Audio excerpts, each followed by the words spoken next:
उत्तर प्रदेश के रामपुर से एक हैरान करने वाला वीडियो सामने आया। वहां के जिला अस्पताल में नर्स और डॉक्टर के बीच मारपीट हो गई। बताया गया दोनों के बीच कामकाज के मुद्दे पर विवाद शुरू हुआ, जो देखते ही देखते मारपीट में बदल गया। वीडियो में दिखा कि गुस्से से तमतमाई नर्स इमरजेंसी वार्ड में मरीजों को देख रहे डॉक्टर के पास पहुंची और उससे उलझ गई। दोनों के बीच काफी देर तक बहसबाजी होती रही, लेकिन कामकाज की लड़ाई जल्द ही आपसी विवाद में बदल गई। बुरी तरह भड़की नर्स डॉक्टर से भिड़ गई। इस दौरान वहां एक पुलिस अधिकारी भी मौजूद था, लेकिन उसने भी इस हंगामे को रोकने की कोशिश नहीं की। इससे पहले कि कोई कुछ समझ पाता, नर्स ने डॉक्टर को एक जोरदार थप्पड़ जड़ दिया। फिर क्या था, डॉक्टर भी हाथ चलाने लगा। दोनों के बीच हाथापाई शुरू हो गई। किसी तरह वहां मौजूद लोगों ने नर्स को वहां से खींचकर अलग किया और वार्ड से बाहर ले गए। इस बीच किसी ने पूरी घटना का वीडियो बना लिया। बाद में मामला इतना गरमाया कि सिटी मजिस्ट्रेट को वहां आकर दोनों के बीच समझौता कराना पड़ा। चैत्र पूर्णिमा के आखिरी शाही स्नान के साथ ही उत्तराखंड के हरिद्वार में चल रहे कुंभ मेले का समापन हो गया। आखिरी दिन मेले में कोरोना की वजह से ज्यादा धूमधाम नहीं रही और बेहद सादगी से सभी अखाड़ों से जुड़े साधु संत हर की पौड़ी पहुंचे और आस्था की डुबकी लगाई। कोरोना के कहर को देखते हुए श्रद्धालुओं से ज्यादा भीड़भाड़ न लगाने की पहले से ही अपील की गई थी। यही वजह रही कि चेहरे पर मास्क लगाए और बिना बैंड बाजे के संत महात्मा गंगा स्नान के लिए पहुंचे। कोरोना नियमों का पूरी तरह पालन करवाने के लिए पुलिस भी काफी मुस्तैद दिखी। स्नान के दौरान भी इस बात का ख्याल रखा गया कि सभी एक दूसरे से दूरी बनाए रखें। मेला प्रशासन की तरफ से लाउडस्पीकर के जरिए साधुओं से कोरोना नियमों को मानने की लगातार अपील की गई। इस दौरान कई पुलिस वाले भी घाट पर तैनात दिखे। मद्रास हाईकोर्ट की फटकार के बाद चुनाव आयोग ने बड़ा फैसला लिया। न्यूज़ 18 के नीरज कुमार की रिपोर्ट है कि चुनाव नतीजे के बाद विजय जुलूस निकालने पर आयोग ने रोक लगा दी। देश भर में जारी कोरोना की दूसरी लहर के बीच ही 2 मई को वोटों की गिनती होनी है और 5 राज्यों बंगाल, असम, तमिलनाडु, केरल और पुदुचेरी के नतीजे आने हैं, जिसकी वजह से चुनाव आयोग ने जश्न मनाने पर पाबंदी लगाने का फैसला लिया ताकि भीड़-भाड़ की गुंजाइश न हो। इस आदेश के मुताबिक जीते हुए उम्मीदवार के साथ सिर्फ 2 लोग ही रिटर्निंग अफसर से सर्टिफिकेट लेने जा पाएंगे। एक दिन पहले मद्रास हाईकोर्ट ने दूसरी लहर के लिए चुनाव आयोग को दोषी ठहराते हुए मतगणना वाले दिन का प्लान पूछा था और ये चेतावनी दी थी कि अगर वो ऐसा नहीं करेंगे तो वोटों की गिनती पर ही रोक लगा दी जाएगी। उत्तर प्रदेश में जारी पंचायत चुनाव में बवाल थमने का नाम नहीं ले रहा।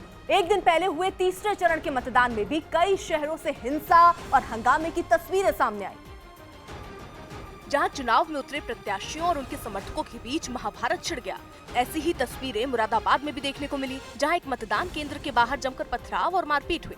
हंगामा करने वाले 2 प्रत्याशियों के समर्थक थे, जो एक दूसरे पर लात और मुक्कों के साथ डंडों से भी हमला करने लगे।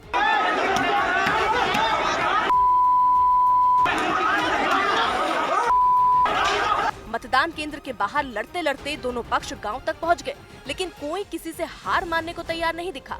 वहीं गांव के दूसरे लोग अपने घरों की छतों पर खड़े होकर ये तमाशा देखते रहे। कोई बीच बचाव करने के लिए आगे नहीं आया। बाद में इस घटना की जानकारी पुलिस को दी गई। मौके से कुछ व्यक्तियों ने वहां पे मोबाइल से वीडियोग्राफी की गई थी, जिसके आधार पर आइडेंटिफिकेशन भी की जा रही है। बलरामपुर में ऐसी ही तस्वीरें देखने को मिली। बताया गया कि वहां भी मतदान केंद्र के बाहर 2 गुटों के बीच खूब मारपीट हुई। इस दौरान एक गुट अपनी गाड़ियां वहीं छोड़कर भाग गया, जिसके बाद दूसरे गुट के लोगों ने उन गाड़ियों को आग के हवाले कर दिया। घटना की जानकारी मिलते ही जिले के डीएम और एसपी मौके पर पहुंच गए। कोरोना संकट से निपटने पर सुप्रीम कोर्ट ने केंद्र सरकार से हलफनामा मांगा। न्यूज़ 18 के विक्रांत यादव की रिपोर्ट है कि सुनवाई के दौरान सुप्रीम कोर्ट ने साफ कर दिया कि कोरोना पर हाईकोर्ट में जो सुनवाई चल रही है उसमें दखल देने का उनका कोई इरादा नहीं है, लेकिन ये संकट राज्यों की सीमा से बाहर का है। ऐसे में वो मूक दर्शक नहीं रह सकती। अब इस मामले में अदालत ने केंद्र सरकार को गुरुवार तक हलफनामा दाखिल करने का आदेश दिया, जिसमें देश में ऑक्सीजन की उपलब्धता, अस्पतालों में बेड और बाकी सुविधाओं की जानकारी देने के लिए कहा। दवाएं मुहैया कराने पर उठाए गए कदमों को लेकर भी यहां ब्यौरा मांगा गया और वैक्सीन के साथ इसकी अलग अलग कीमतों की वजह पूछी गई। इस मामले में अब अगली सुनवाई 30 अप्रैल को होगी। कोरोना महामारी के संकट में जरूरतमंदों तक फ्री में खाने पहुंचाने के लिए देश भर में मंदिरों और समाज सेवी संस्थाओं ने मुहिम शुरू कर दी। एक तरफ जहां लोग ऑक्सीजन की कमी से जूझ रहे हैं, वहीं कोरोना पीड़ित परिवार में खाने की समस्या भी बहुत बड़ी है। ऐसे में जरूरतमंदों की मदद करने के लिए कई लोग आगे आए। दिल्ली के द्वारिका में इस्कॉन मंदिर की तरफ से भी ऐसी ही पहल की गई। कोरोना काल में भले ही यहाँ भक्तों की भीड़ नहीं जुट रही, लेकिन रोजाना 14,000 कोरोना पॉजिटिव लोगों का पेट भरने के लिए यहाँ की रसोई में खाना बनता है। मंदिर में भोग लगाने के बाद हर रोज यहाँ से दक्षिणी दिल्ली के साथ उत्तरी दिल्ली के भी कई इलाकों तक खाना भेजा जाता है। इस वक्त हम मौजूद हैं इस्कॉन द्वारका में, जहां आप देख रहे हैं कि खाने की ये तमाम प्लेट्स लगी हुई हैं। दिल्ली के पास हरियाणा के गुरुग्राम में भी इस्कॉन मंदिर की तरफ से इस मुहिम को आगे बढ़ाया जा रहा है। वहां भी उन परिवारों को एक वक्त का खाना दिया जा रहा है जो कोरोना से पीड़ित होने की वजह से खाना नहीं पका सकते। इस मंदिर से रोजाना 1000 ऐसे परिवारों के खाने का इंतजाम किया जा रहा है। घर में बच्चे बीमार हैं, पेरेंट्स बीमार हैं, खुद बीमार हैं, है ना, तो उनके लिए बड़ा डिफिकल्ट है इस समय में। भोपाल में भी कई समाजसेवी संस्थाओं ने संकट की इस घड़ी में लोगों की मदद करने का अभियान चला रखा है। इन संस्थाओं से जुड़े लोग होम आइसोलेशन के मरीजों की मदद करने के साथ ही अस्पतालों में जाकर लोगों को खाने के पैकेट बांट रहे हैं। वेदांता की याचिका पर सुप्रीम कोर्ट के फैसले से ऑक्सीजन संकट से थोड़ी राहत मिल सकती है। न्यूज 18 के विक्रांत यादव की रिपोर्ट है कि अदालत ने कंपनी को तमिलनाडु के तुत्तिकुड़ी प्लांट में ऑक्सीजन उत्पादन को हरी झंडी दे दी है। हालांकि ये साफ कर दिया गया कि वहां सिर्फ इलाज के लिए काम आने वाली ऑक्सीजन तैयार होगी। साथ ही सुप्रीम कोर्ट ने तमिलनाडु सरकार को नसीहत दी कि वेदांता के ऑक्सीजन उत्पादन पर किसी तरह की राजनीति ना हो, क्योंकि ये राष्ट्रीय आपदा है और देश की सबसे बड़ी अदालत होने के नाते लोगों की जान बचाने के लिए वो सब कुछ करेगी। तुत्तुकुड़ी में वेदांता का प्लांट पिछले 3 साल से बंद पड़ा था। गुजरात के राजकोट से चौंका कर रख देने वाली एक घटना सामने आई। वहां बंदूक के दम पर 3 बदमाशों ने गहनों की एक दुकान में लूटपाट की। दुकानदार ने बताया कि आरोपी वहां से 70 लाख रुपए के गहने लूटकर फरार हो गए। क्योंकि जिस तरह से तीनों बदमाशों ने इस वारदात को अंजाम दिया, उसने सबको हैरत में डाल दिया। सामने आए वीडियो में 2 बदमाश ग्राहक बनकर दुकानदार से बात करते दिखे। तभी तीसरा आरोपी काउंटर से कूदकर उस दुकानदार के पास पहुंच गया। इससे पहले कि वो दुकानदार संभल पाता, उस बदमाश के साथियों ने भी दुकानदार पर हमला बोल दिया। दोनों ने उसे फर्श पर गिराकर खूब पीटा और तीसरा पिस्टल दिखाकर उसे डराता दिखा।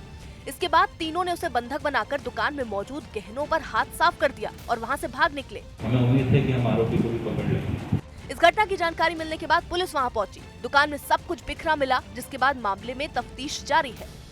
कोरोना के खिलाफ चल रही लड़ाई में मदद के लिए रक्षा मंत्री राजनाथ सिंह ने एक बड़ा फैसला लिया। न्यूज 18 के संदीप बोल की रिपोर्ट है कि पूर्व सैनिकों और उनके परिवार के इलाज के लिए अतिरिक्त कर्मचारियों की कुछ वक्त के लिए भर्ती को मंजूरी दे दी गई है, जिसके मुताबिक एक्स सर्विस में कंट्रीब्यूटरी हेल्थ स्कीम के तहत काम करने वाले देश के 51 पॉलीक्लिनिक पर इनकी तैनाती की जाएगी। इनमें चिकित्सा अधिकारी, नर्सिंग सहायक, फार्मासिस्ट, डॉक्टर और चौकीदार शामिल हैं।